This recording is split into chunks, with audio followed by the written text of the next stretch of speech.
تا حالا شده یکی با یه حرف کوچیک کل روزتو خراب کنه؟ میخوام یه حقیقت تلخ بگم. مشکل از اون آدم نیست. از نحوه واکنش توه. اگه این رو یاد بگیری از هیچ کس دیگه عصبانی نمیشی. ببین آدم‌ها همیشه حرف میزنن، اشتباه میکنن. بعضیا لجبازن، بعضیا بی‌ملاحظه‌ن.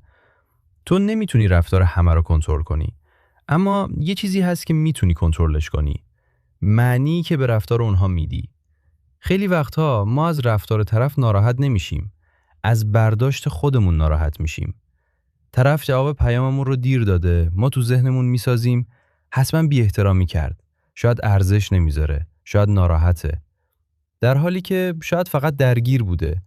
اینجاست که اولین قدم برای عصبانی نشدن شروع میشه. 1. معنی سازی ذهن رو قطع کن. قبل از اینکه ناراحت بشی، یهو از خودت بپرس این چیزی که من حسش میکنم واقعیته یا تفسیر ذهنمه؟ 90% مواقع تفسیره، نه حقیقت. وقتی این سوال رو از خودت بپرسی ذهنت آروم میشه. چون میفهمی خیلی از اتفاقهایی که ناراحتت میکنن اصلا شخصی نیستن. 2. مردم دشمن تو نیستن. یه جمله رو همیشه به خودت یادآوری کن. آدم‌ها معمولاً به خاطر دردهای خودشون بدرفتاری میکنن، نه به خاطر تو. کسی که داد میزنه، کسی که بی احترامی میکنه، کسی که بی منطق رفتار میکنه، داره یه مشکلی رو از سوی خودش بلند داد میزنه. این رو که بفهمی ناراحت نمیشی، دلت میسوزه، نه اینکه عصبانی بشی. 3. واکنش نده، مدیریت کن. وقتی یکی رفتار اشتباه میکنه، مهمترین لحظه اینجاست، اولین 3 ثانیه. چون مغزت میخواد سریع جواب بده، ولی تو باید خلاف میل مغزت رفتار کنی. 3 ثانیه مکث کن، نفس بکش.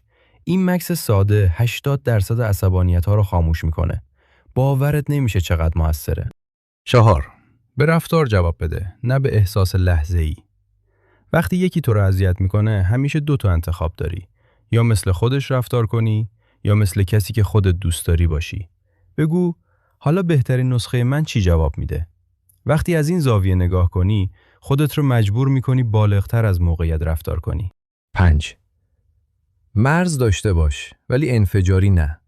عصبانی نشدن به معنی این نیستش که بگی باشه هر کاری خاصی بکن. نه. یعنی آروم، منطقی و محترمانه مرز بذاری. خیلی از آدم‌ها به خاطر نداشتن همین مرزها ما رو اذیت میکنن. با لحن آرام بگو این رفتار برای من قابل قبول نیست. لطفاً تکرارش نکن. هم محترمانه است، هم محکم. 6. خودت رو از محیط‌های تحریک کننده دور کن. بعضی آدما یا محیط‌ها عمدن یا ناخواسته تو رو عصبی میکنن و تو مجبور نیستی همیشه بمونی. ساده ترین قانون، هر جایی که آرامش نمیسازه ارزش موندن نداره. گاهی بهترین واکنش ترک موقعیته، نه جنگیدن. 7. خودت رو جدا کن. این یکی قدرتمندترینشه. آدمی که تو رو عصبی میکنه معمولاً روی تو کنترل ذهنی پیدا کرده. وقتی از حرف یا رفتار کسی حالت بد میشه، یعنی قدرت رو بهش دادی. به خودت بگو این احساس دارایی منه، به هیچ کس نمیدمش. این جمله فقط 2 ثانیه طول میکشه، ولی مثل زره ازت محافظت میکنه. 8. خودت رو از بالا نگاه کن. وقتی میخوای عصبانی بشی، تصور کن 5 سال آینده‌ای. ببین این اتفاق الان چقدر اهمیت داره. 99% مواقع هیچ اهمیتی نداره. این دید فوراً احساس رو خاموش میکنه. عصبانی نشدن یعنی خاموش کردن احساسات نیست. یعنی مدیریتشونه. یعنی قبل از اینکه واکنش نشون بدی، یه لحظه به خودت فرصت فکر کردن بدی. آدمایی که عصبی نمیشن، قوی‌تر نیستن، خودآگاه‌ترن. اگه این ویدیو براتون مفید بود، ممنون میشم لایک کنید، کانال رو سابسکرایب کنید. تا ویدیو بعد، خدا نگهدار.